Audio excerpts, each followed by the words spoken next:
ക്ലാസ്സിൽ ഒരു കുട്ടിക്ക് ജലദോഷം വന്നു കഴിഞ്ഞാൽ 2 ദിവസത്തിനകം നിങ്ങളുടെ കുട്ടിക്കും വരുന്നുണ്ടോ? പല പാരൻസിൻ്റെയും സംശയമാണ് ഇത് ഞങ്ങളുടെ കുട്ടി കൂടുതൽ അലർജിക് ആയതുകൊണ്ടാണോ അതോ ഇമ്മ്യൂണിറ്റീൻ്റെ കുറവ് കൊണ്ടാണോ എന്നുള്ളത്. കുട്ടിക്ക് ഇങ്ങനെ വീണ്ടും വീണ്ടും അസുഖം വരുന്നതിൻ്റെ യഥാർത്ഥ കാരണം എന്താണ്? കുട്ടിയുടെ അലർജിയുടെ പ്രശ്നമാണോ അതോ ഇമ്മ്യൂണിറ്റീൻ്റെ ഇഷ്യൂ ആണോ എന്നുള്ളത് എങ്ങനെ നമുക്ക് മനസ്സിലാക്കാം? ഇങ്ങനെ വിട്ട് അസുഖങ്ങൾ വരുന്നത് നമുക്ക് എങ്ങനെ കുറയ്ക്കാം എന്നുള്ളത് ഞാൻ ഈ വീഡിയോയിൽ പറഞ്ഞുതരാം, കേട്ടോളൂ. നിങ്ങൾ ആദ്യം മനസ്സിലാക്കേണ്ട കാര്യം, അലർജി ഒരാളിൽ നിന്ന് മറ്റൊരാളിലേക്ക് പകരില്ല. ക്ലാസ്സിൽ ഇപ്പോൾ ഒരു കുട്ടിക്ക് ഒരു വൈറൽ ഇൻഫെക്ഷൻ ഉണ്ടെങ്കിൽ നിങ്ങളുടെ കുട്ടിക്ക് വരാനുള്ള സാധ്യത ഒന്നുകിൽ തുമ്മലിലൂടെ, ക്ലോസ് കോൺടാക്റ്റിലൂടെ, ചുമയിലൂടെ, ഒപ്പം കൈകളിലൂടെയൊക്കെ കുട്ടികളിലേക്ക് പകരാം. സ്കൂളിലോ ഡേ കെയറിലൊക്കെ പോകുന്ന കുട്ടികൾക്ക് ഇങ്ങനെ വീണ്ടും വൈറൽ ഇൻഫെക്ഷൻ വരുന്നത് സാധാരണമാണ്.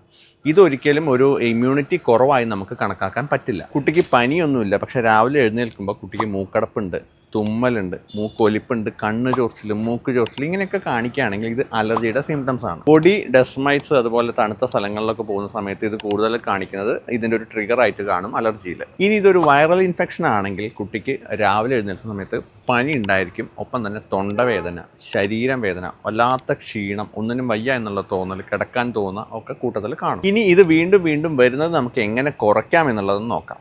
ഒന്നാമത്തെ കാര്യം, ഹാൻഡ് ഹൈജീൻ കുട്ടികളെ പഠിപ്പിക്കുക. സ്കൂൾ വിട്ട് വന്നു കഴിഞ്ഞാൽ നന്നായിട്ട് സോപ്പിട്ട് കൈ കഴുകാൻ കുട്ടീനെ പഠിപ്പിക്കുക. കുട്ടികളാവുന്ന സമയത്ത് ഇടയ്ക്കിടയ്ക്ക് കണ്ണ്, മൂക്ക്, വായൊക്കെ ഇങ്ങനെ കൈകൊണ്ട് ഇടയ്ക്കിടയ്ക്ക് തൊടുന്ന ഒരു കാര്യം ചെയ്യും. അപ്പോൾ അതുകൊണ്ട് അവരടുത്ത് ആ ഒരു ശീലം ഒഴിവാക്കാൻ പഠിപ്പിക്കുക. ഒപ്പം തന്നെ സ്കൂളിലേക്ക് കൊണ്ടുപോകുന്ന സമയത്ത് ലഞ്ച് ബോക്സിലുള്ള കാര്യങ്ങളും സ്പൂണ്, ഇങ്ങനത്തെ അവരെ പേഴ്സണൽ ടവൽ, ഇതൊന്നും വേറെ കുട്ടികളായിട്ട് ഷെയർ ചെയ്യാതിരിക്കാൻ അവരെ പഠിപ്പിക്കുക. ഇനി മൂന്നാമത്തെ കാര്യം, അലർജി ഉണ്ടെങ്കിൽ അത് കൺട്രോൾ ചെയ്തിട്ട് വേണം കൊണ്ടുപോകാൻ.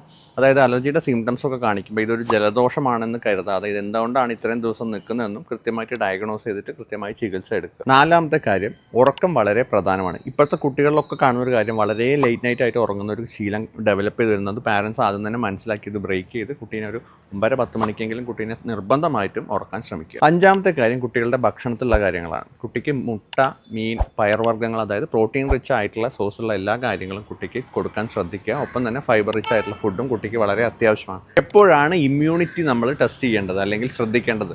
കുട്ടിക്ക് എല്ലാ മാസവും ഒരു ചെറിയ ജലദോഷം വരുന്നുണ്ട് എന്നുള്ളത് കൊണ്ട് കുട്ടിക്ക് ഇമ്മ്യൂണിറ്റി കുറവാണ് എന്നല്ല.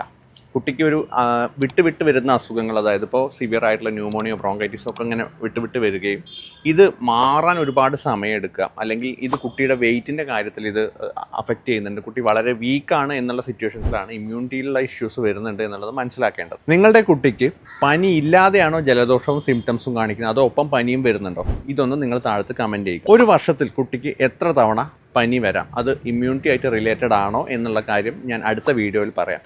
ആ വീഡിയോ കാണാൻ വേണ്ടി ഇപ്പം തന്നെ ഈ പേജ് ഒന്ന് ഫോളോ ചെയ്യുക. റിക്കറൻ്റ് ആയിട്ട് ഇങ്ങനെ പനിയും ജലദോഷം വരുന്ന കുട്ടികളുടെ പാരൻസിന് വേണ്ടിയിട്ട് ഈ വീഡിയോ ഒന്ന് ഷെയർ ചെയ്യുക.